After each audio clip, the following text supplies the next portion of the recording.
Another week of quarantine and shelter in place, so another week of movies and TV shows that you can watch from the safety and comfort of your home.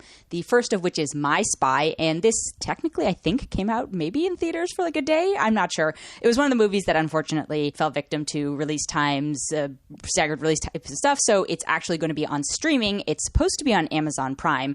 Admittedly, when I checked this morning, it wasn't actually there, but it should be out today or soon or this weekend.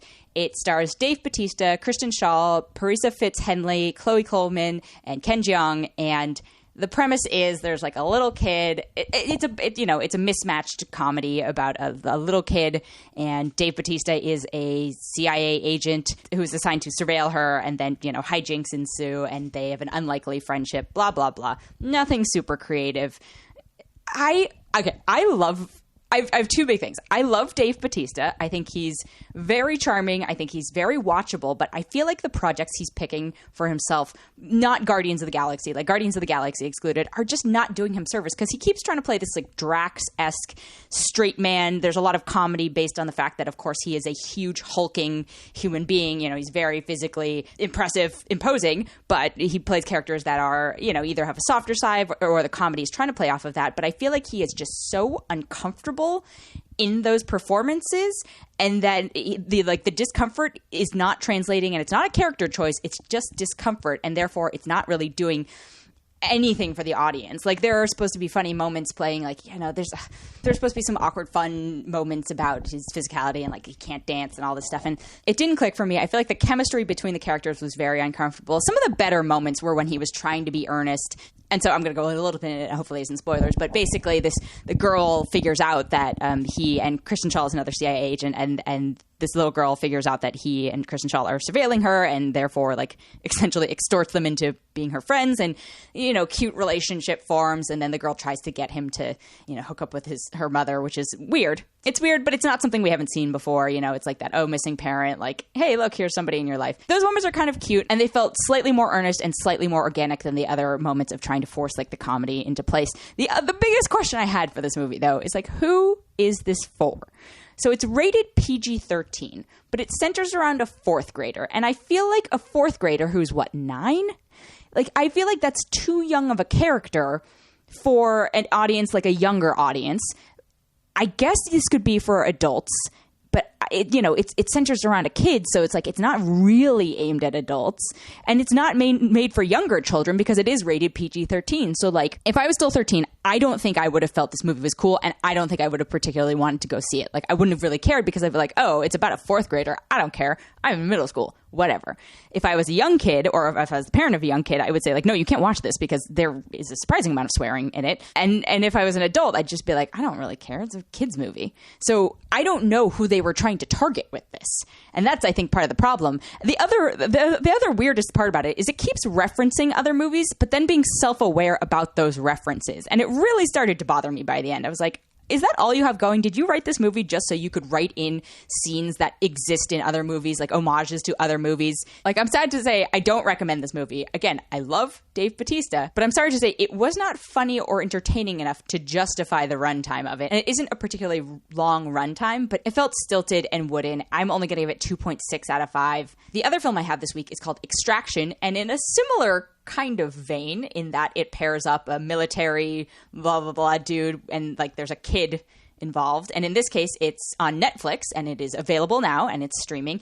It's Chris Hemsworth, and he plays a soldier, and he has to extract this kid who has been kidnapped. It's basically a video game movie. It's a first-person shooter with a couple of cutscenes in between. I've seen this movie before in many different iterations. Ironically, My Spy reminded me of this premise of like The Pacifier, which stars Vin Diesel and a duck, and I never actually saw The Pacifier, but it just stuck in my brain because I was like, somebody pitched this being like, this is Vin Diesel and a duck. Somebody pitched My Spy being like, Dave Bautista and a little kid. It'll be funny because he's big and tall and she's small.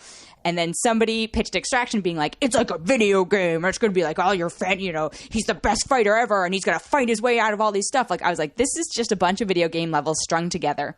The upsetting thing is that it's written by Joe Russo, one of the Russo brothers, who brought you, some of the Avengers movies. And I don't know why this went wrong and horribly wrong. I assume Chris Hemsworth either did it as a favor to Joe Russo or just wanted to be in it. It's also got David Harbour from Stranger Things. The plot is wisp thin. The action wasn't really that exciting. It like clearly there was like one scene you could tell that they saved all their budget for. It's pretty gory. There's not a lot of character development. There's literally I would say there were two scenes that stood out to me that I was like, oh, this is because they felt the need to have emotional, quote, acting scenes in this to get away with probably justifying the budget. But they come in so late in the movie that I was just like, I don't care. Who cares? Chris Hemsworth. I think Chris Hemsworth, first of all, very attractive. Second of all, very funny. Like, I think he's a very funny actor.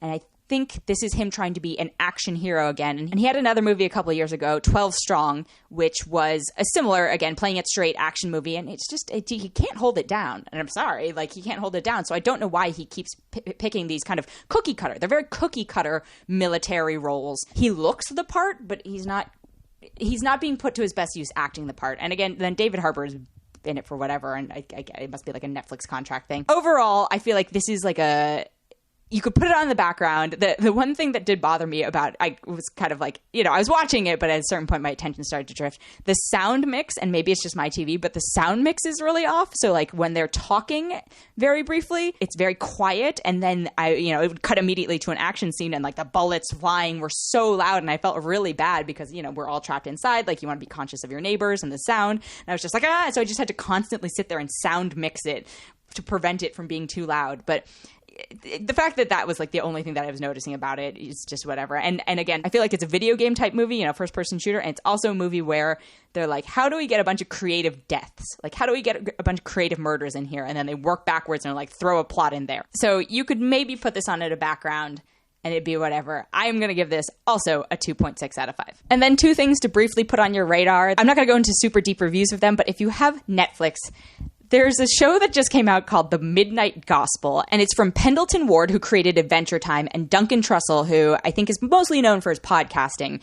And this is like if you took a bunch of mushrooms probably and like were trapped inside your own brain. And I watched this towards the beginning. I watched a preview of this, and I watched it towards the beginning of like the shelter in place in quarantine. And I was like, the headspace and the introspection and just like it's trippy, and you need to be in a very specific state of mind to enjoy this. The existentialism, it's basically just like a long animated cartoon conversation, but it took me out of my own introspection, etc., and like put myself in Duncan Trussell's bizarro brain for a little bit, and it was kind of a nice distraction. I couldn't watch too many episodes in one go. I just like needed to break away from it for a bit. But if you're feeling, maybe if you're in a state where weed is legal, maybe if you have access to psychedelics right now, I don't know. This might be worth checking out. I think if you see the trailer, like you'll know immediately what type of show it is. And if that sounds appealing to you, like go for it, because then it's the exact show you're thinking. And the other show is just absolute trash, and it is too hot to handle. And it is probably, again, Netflix has all of these great but terrible reality shows. They had Love is Blind. They had The Circle. This is probably the least exciting of them. The premise is, it's a bunch of hot single people on an island, and they can't have any sort of sexual contact, including like kissing. And there's a money prize, and what will they do? And the best part of it is it's run by, much like The Circle had like a voice platform AI fake thing, this one is personified in the form of Lana, who's basically like an electronic air diffuser, like incense thing. And, the fact that some of these people try and flirt with the incense diffuser is pretty disconcerting. It's not great, but if you can get a group of friends together, like a bunch of coworkers and I have been watching it with, adult beverages, and it's a fun, dumb group watch. So in that sense, like if that sounds appealing to you, go ahead. It's not anything of substance, but just two things to keep in mind since the movies this week were really not that great.